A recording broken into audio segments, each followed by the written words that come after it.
नमस्कार दोस्तों, स्वागत है आपका आज के मुख्य समाचारों में। जी हां दोस्तों, आपको यहां पर देखने को मिलेंगी सुबह से लेकर शाम तक की तमाम बड़ी खबरें मुख्य समाचार ब्रेकिंग न्यूज़ अपडेट्स के रूप में।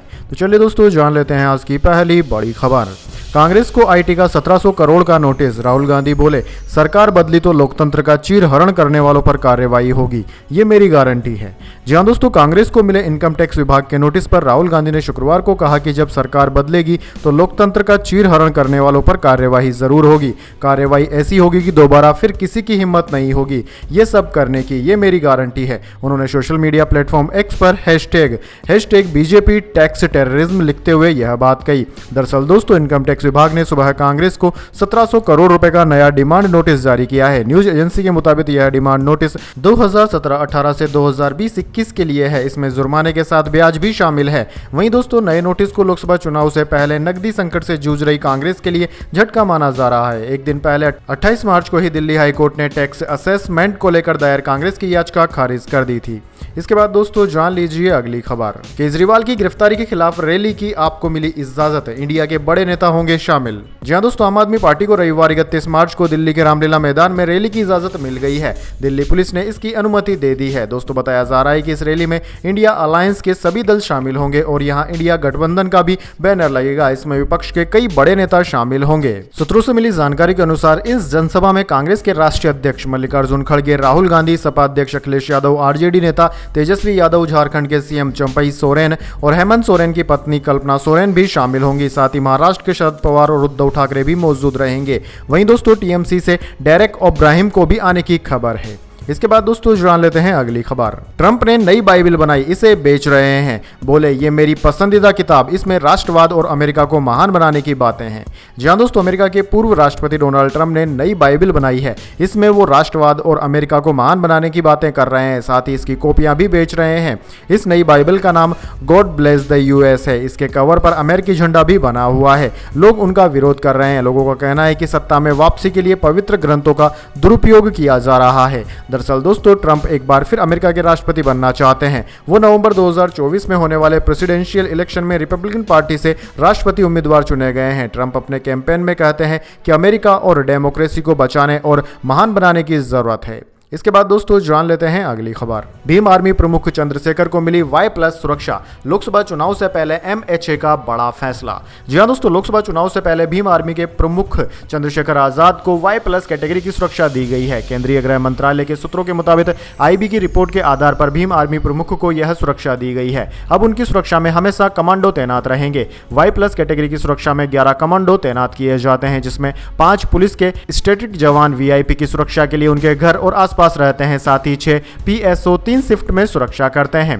दरअसल दोस्तों, चंद्रशेखर आजाद नगीना लोकसभा सीट से चुनाव लड़ने का ऐलान कर चुके हैं। उन्होंने पिछले दिनों यहां से अपना नामांकन पत्र भी दाखिल किया है। दोस्तों, बताया जा रहा है कि उन्हें कुछ दिनों पहले धमकी मिली थी। इसकी जानकारी उन्होंने यूपी पुलिस को भी दी थी। पुलिस ने इसकी रिपोर्ट केंद्र सरकार को भेजी थी।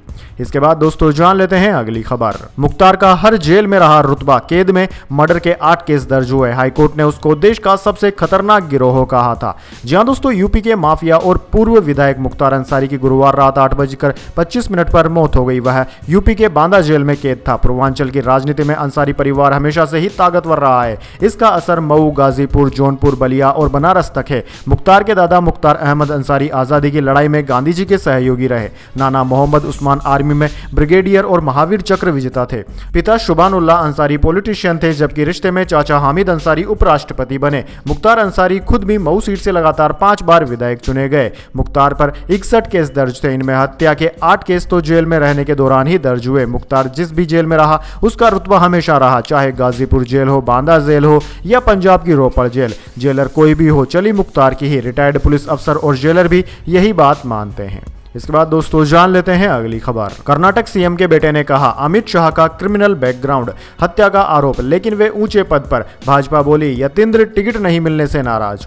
जी हां दोस्तों, कर्नाटक के मुख्यमंत्री सिद्धारमैया के बेटे यतींद्र सिद्धारमैया ने केंद्रीय गृह मंत्री अमित शाह के खिलाफ आपत्तिजनक टिप्पणी की है। इस पर विवाद हो गया। न्यूज एजेंसी ANI के मुताबिक कांग्रेस नेता यतींद्र सिद्धारमैया ने गुरुवार 28 मार्च को अमित शाह को गुंडा और दबंग बताया। यतींद्र ने यह भी कहा कि शाह पर गुजरात में हत्या के आरोप हैं। उनका क्रिमिनल बैकग्राउंड रहा है, लेकिन अभी वह देश में ऊंचे पद पर बैठे हुए हैं। भाजपा सांसद एस मुनिस्वामी ने यतींद्र के बयान पर कहा कि वह निराश हैं क्योंकि उन्हें लोकसभा चुनाव के लिए मैसूर से टिकट नहीं दिया गया। इसके बाद दोस्तों जान लेते हैं अगली खबर। अरविंद केजरीवाल पर बुरी तरह भड़के हरदीप सिंह पुरी, बोले ये लोग तो धज्जियां उड़ा रहे हैं। जी हां दोस्तों, केंद्रीय मंत्री और पूर्व डिप्लोमेट हरदीप सिंह पुरी ने कथित शराब घोटाले से जुड़े मनी लॉन्ड्रिंग केस को लेकर जेल में बंद दिल्ली के मुख्यमंत्री और आम आदमी पार्टी के संयोजक पर बड़ा हमला बोला है। उन्होंने कहा है कि ये लोग सिस्टम की धज्जियां उड़ा रहे हैं। उनके 2 मंत्री जेल में थे, जिसके बाद होली पर वह भी वहां उन्हें साथ देने वहां पहुंच गए। हरदीप सिंह पुरी की यह टिप्पणी शुक्रवार को एबीपी न्यूज के सिक्कर सम्मेलन कार्यक्रम के दौरान तब आई जब उनसे अरविंद केजरीवाल को लेकर सवाल पूछा गया। उनसे पूछा गया कि अरविंद केजरीवाल ईडी की कस्टडी में है, क्या आपको लगता है कि दिल्ली में संवैधानिक संकट है? सरकार तो मुख्यमंत्री से चलती है, लेकिन वह ईडी की हिरासत में है। एलजी साहब भी कह चुके हैं कि जेल से सरकार नहीं चल सकती, चूंकि आप नौकरशाह रहे हैं। ऐसे में इस स्थिति में सही क्या है? इसके जवाब में केंद्रीय मंत्री ने कहा कि एलजी साहब तो नौकरशाह और प्रशासक हैं, लेकिन मैं अब ब्यूरोक्रेट नहीं। अब मेरा रिएक्शन राजनीतिक रहता है। मेरे हिसाब से तो ये लोग सिस्टम की धज्जियां उड़ा रहे हैं। शिक्षा मंत्री शराब घोटाले के चलते जेल में है, डिप्टी सीएम भी जेल में है और उनके बाद वह भी अंदर साथ देने पहुंच गए। इसके बाद दोस्तों जान लेते हैं अगली खबर। बिहार में इंडिया अलायंस का सीट बंटवारा हुआ। आरजेडी 26, कांग्रेस 9, लेफ्ट 5 सीटों पर चुनाव लड़ेगी। पप्पू यादव का कटा पत्ता। जी हां दोस्तों, बिहार में महागठबंधन की सीटों का बंटवारा हो गया है। पटना में राजद ऑफिस में ज्वाइंट प्रेस कॉन्फ्रेंस में इसका ऐलान किया गया। आरजेडी 26 सीटों पर चुनाव लड़ेगी, जबकि कांग्रेस को 9 और लेफ्ट को 5 सीटें मिली है। लेफ्ट की 5 सीटों में से माले 3, सीपीआई बेगूसराय और सीपीएम खड़गिया से चुनाव लड़ेगी। सबसे ज्यादा पेंच पूर्णिया सीट को लेकर था। यह सीट अब राजद के खाते में है। इसकी वजह से पप्पू यादव का पत्ता कट गया है। वहीं दोस्तों जदयू से आरजेडी में आई बीमा भारती इस सीट पर महागठबंधन की उम्मीदवार होंगी। पिछले लोकसभा चुनाव में लालू की पार्टी आरजेडी 19 और कांग्रेस 9 सीटों पर चुनाव लड़ी थी। लेफ्ट ने अलग होकर 6 सीटों पर अपने उम्मीदवार खड़े किए थे। इसके बाद दोस्तों जान लेते हैं अगली खबर। जेल में बंद सत्येंद्र जैन की मुश्किलें और बढ़ी। केंद्र ने दी महाठग सुकेश से उगाही केस में सीबीआई जांच को मंजूरी।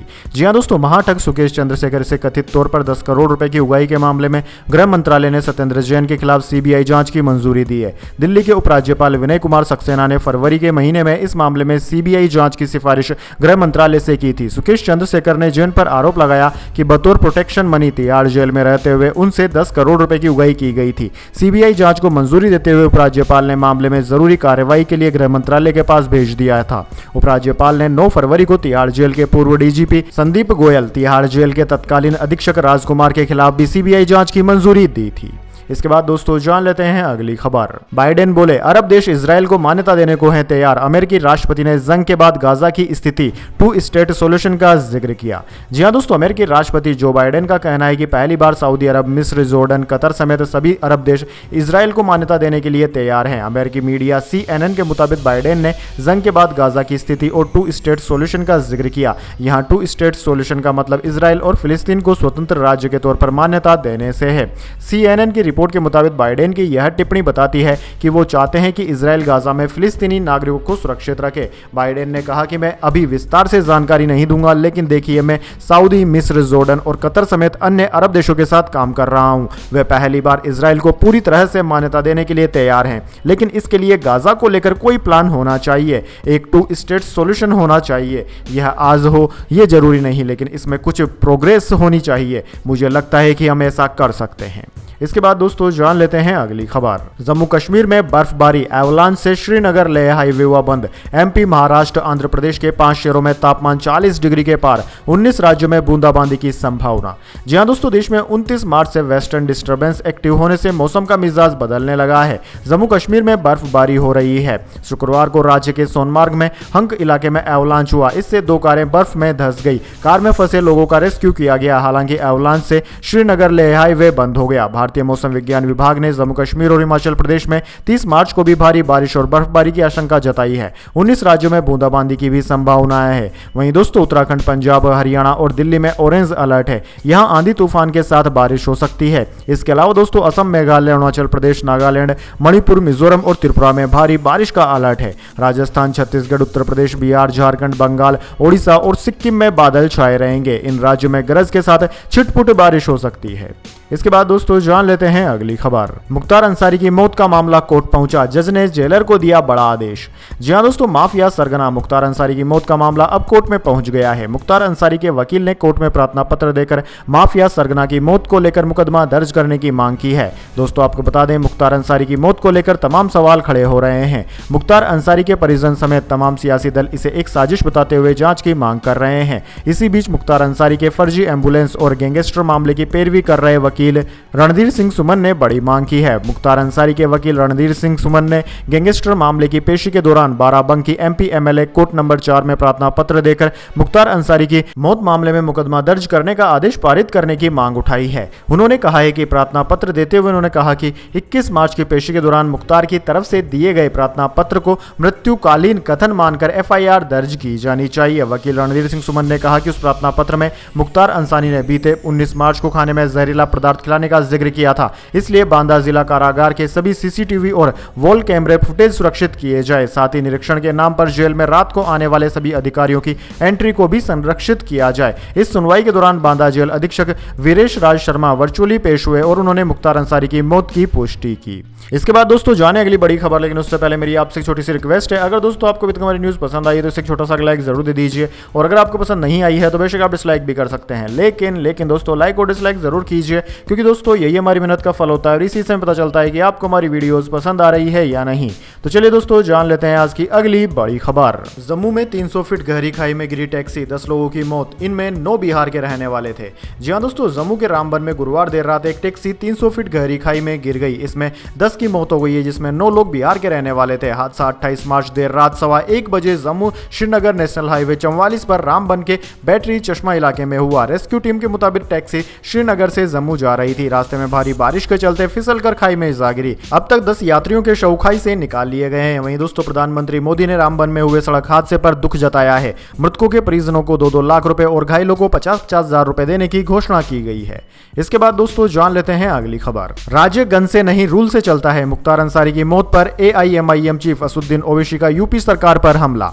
जी हां दोस्तों, अपराध से राजनीति में एंट्री करने वाले मुख्तार अंसारी की मौत पर एआईएमआईएम के चीफ असदुद्दीन ओवैसी ने अफसोस जताया है। ओवैसी ने कहा है कि अगर कोई भी मृतक परिवार का सदस्य कोई बयान देता है तो उससे कोई मायने नहीं होते। मुख्तार की मौत पर जब परिवार कह रहा है कि उसको धीमा जहर दिया गया तो मामले की निष्पक्ष जांच कराने की जरूरत है। ओवैसी ने यह भी कहा कि परिजनों की ओर से यह भी गंभीर आरोप लगाए गए हैं कि मुख्तार अंसारी को जिस अस्पताल में ले जाया गया था वहां पर उपयुक्त डॉक्टर नहीं थे। असदुद्दीन ओवैसी ने आगे कहा कि मैं चाहता हूं कि इस पूरे मामले की निष्पक्ष जांच करवाकर परिवार की मांग को पूरा किया जाना चाहिए। उन्होंने अफजल अंसारी की हत्या से जुड़े मामले को भी जिक्र करते हुए कहा कि इससे पहले शूट आउट हुआ था और इस बार धीमा जहर दिया गया। उन्होंने कहा कि जो न्यायिक हिरासत मुख्तार अंसारी जिसमें है उसकी मौत हो जाती है, एक दूसरे मामले में शूट आउट हो जाता है, यह क्या चल रहा है? सरकार नियम से चलती है या फिर गुंडागर्दी से चलती है? इसके बाद दोस्तों जान लेते हैं अगली खबर। मडगांव एक्सप्रेस ने पहले हफ्ते में कमाए 13.5 करोड़, स्वतंत्र वीर सावरकर की कमाई 11.35 करोड़, तीसरे हफ्ते में भी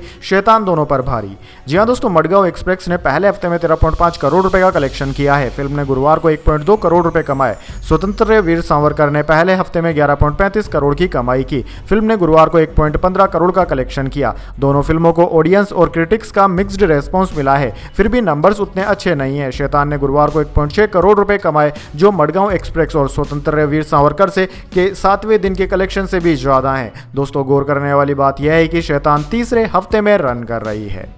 इसके बाद दोस्तों जान लेते हैं अगली खबर। पत्नी सुनीता ने केजरीवाल को आशीर्वाद कैंपेन लॉन्च किया। केंद्रीय मंत्री बोले, दिल्ली के सीएम दिन गिन रहे, पत्नी मुख्यमंत्री बनने की तैयारी कर रही। जी हां दोस्तों, आम आदमी पार्टी ने केजरीवाल को आशीर्वाद अभियान लॉन्च किया है। शुक्रवार को दिल्ली सीएम अरविंद केजरीवाल की पत्नी सुनीता केजरीवाल ने कहा कि मैं आपको व्हाट्सएप नंबर दे रही हूं, आप इस पर मैसेज भेजकर अपने अरविंद केजरीवाल को आशीर्वाद भेज सकते हैं। एनडीटीवी के मुताबिक केंद्रीय मंत्री हरदीप सिंह पुरी ने परिवर्तन निर्देशालय यानी कि ईडी की कस्टडी में रह रहे अरविंद केजरीवाल पर तंज कसा कि उनके पास गिनती का वक्त बचा है। संभवतः उनकी पत्नी सुनीता मुख्यमंत्री पद की तैयारी कर रही है। केजरीवाल की पत्नी रेवेन्यू सर्विस में रहने के दौरान महज उनकी साथी नहीं थी, वे सबको साइड लाइन कर चुके हैं। अब मैडम तैयारी कर रही है। इसके बाद दोस्तों जान लेते हैं अगली खबर। बिल गेट्स ने मोदी का इंटरव्यू लिया, पीएम बोले अप्रशिक्षित हाथों में एआई नहीं जाना चाहिए, इसके दुरुपयोग का खतरा है। जी हां दोस्तों, प्रधानमंत्री मोदी ने आगाह किया है कि अकुशल अप्रशिक्षित हाथों में एआई जैसी शक्तिशाली तकनीक नहीं आनी चाहिए। इससे एआई का गलत इस्तेमाल हो सकता है। पीएम ने माइक्रोसॉफ्ट के को फाउंडर बिल गेट्स को दिए एक इंटरव्यू में यह बातें कही। इस इंटरव्यू में पीएम मोदी ने विस्तार से बताया कि कैसे भारत ने अपने नागरिकों के लाभ के लिए टेक्नोलॉजी का लोकतंत्रीकरण किया है, जीवन में सुधार के लिए डिजिटल की शक्ति को अपनाया है। उन्होंने विश्वास जताया कि देश चौथी औद्योगिक क्रांति में उल्लेखनीय प्रगति करेगा। इसके बाद दोस्तों जान लेते हैं अगली खबर। 40,000 फ्रेशर्स को नौकरी दे सकती है टीसीएस। 2024 में पास आउट होने वाले छात्रों को मौका मिलेगा। 11 लाख तक सालाना पैकेज का है ऑफर।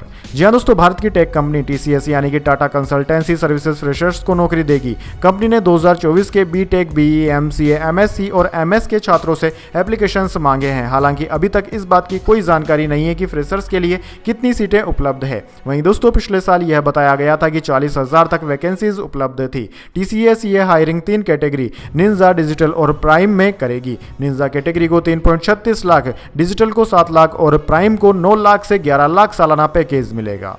इसके बाद दोस्तों जान लेते हैं अगली खबर। FTX के को-फाउंडर सैम बैंकमैन-फ्राइड को 25 साल की सजा, $8 अरब से ज्यादा के क्रिप्टो फ्रॉड का आरोप था। नवंबर 2023 में दोषी पाया गया था। जी हां दोस्तों, बैंकरप्ट हो चुके क्रिप्टो एक्सचेंज फर्म FTX के को-फाउंडर सैम बैंकमैन-फ्राइड को 25 साल जेल की सजा सुनाई गई है। सैम पर क्रिप्टो फ्रॉड के लिए कस्टमर्स का पैसा चुराने और निवेशकों को गुमराह करने का आरोप है। इस मामले में बैंकमैन-फ्राइड के 3 दोस्त भी दोषी हैं। बैंकमैन-फ्राइड ने सजा के बाद कहा कि उन्होंने सेल्फिश डिसीजन लिए जो उन्हें हर दिन परेशान करते हैं। मामले में सैम को दिसंबर 2022 में महामास से गिरफ्तार किया गया था। इसके बाद उन्हें अमेरिका प्रत्यर्पित कर दिया गया था। बैकमैन को नवंबर 2023 में निवेशकों और ग्राहकों के साथ $8 अरब से ज्यादा यानी कि करीब 832 अरब रुपए की धोखाधड़ी का दोषी पाया गया था। इसके बाद दोस्तों जान लेते हैं अगली खबर। असम के 4 जिलों में असफा 6 महीने बढ़ाया गया। एक दिन पहले नागालैंड के 8 और अरुणाचल प्रदेश के 3 जिलों में बढ़ाया गया था। जी हां दोस्तों, केंद्रीय गृह मंत्रालय ने असम के 4 जिलों तिकसुनिया, डिब्रूगढ़ और चराईदेव और शिवसागर में असफा कानून यानी कि सशस्त्र बल विशेषाधिकार अधिनियम को 6 महीने के लिए बढ़ा दिया है। यह 1 अप्रैल से 30 सितंबर 2024 तक लागू रहेगा। 2 दिन के अंदर असफा की समय सीमा बढ़ाने वाला असम तीसरा राज्य है। इससे पहले अरुणाचल प्रदेश के 3 जिलों और नागालैंड के 8 जिलों में असफा की अवधि 6 महीने के लिए बढ़ाई गई थी। वहीं दोस्तों असम पुलिस की ओर से जारी रिपोर्ट में दावा किया गया है कि इन 4 जिलों में उग्रवादी संगठन के सक्रिय होने को छोड़कर राज्य में कानून और व्यवस्था की स्थिति में सुधार हुआ है। एक अधिकारी ने बताया कि राज्य सरकार के गृह एवं राजनीतिक विभाग ने इस संबंध में केंद्रीय गृह मंत्रालय को एक प्रस्ताव सौंपा है। इस पर विचार करने के बाद 6 महीने की अतिरिक्त अवधि के लिए अशांत क्षेत्र के संबंध में यथास्थिति बनाए रखने का फैसला किया गया है। तो दोस्तों यह थी आज की तमाम बड़ी खबरें। इसके बाद दोस्तों बारी आती है आज के माइंड क्यूज क्वेश्चन की। जी हां दोस्तों, एक आसान से सवाल का जवाब देकर आप जीत सकते हैं एक सरप्राइज गिफ्ट हमारे यूट्यूब चैनल की ओर से। तो दोस्तों आज का सवाल आपकी स्क्रीन पर आ चुका है। भारत में कुल राज्यों की संख्या कितनी है? जी हां दोस्तों, आप जानते हैं भारत में कुल राज्य कितने हैं, तो जल्दी से कमेंट बॉक्स में अपना उत्तर लिख दीजिए। अगर दोस्तों आपका जवाब होता है एकदम सही और आप चले जाते हैं लकी विजेता के रूप में, तो आपको मिल सकता है एक सरप्राइज गिफ्ट हमारे यूट्यूब चैनल की ओर से। तो दोस्तों जल्दी से अपने उत्तर कमेंट बॉक्स में लिख दीजिए, वीडियो को लाइक कर लीजिए और चैनल को सब्सक्राइब करके बेल आइकन भी दबा लीजिए। साथ ही दोस्तों अपने दोस्तों और परिवार के साथियों के साथ इस वीडियो को शेयर जरूर करें। धन्यवाद। वंदे मातरम। जय हिंद, जय भारत।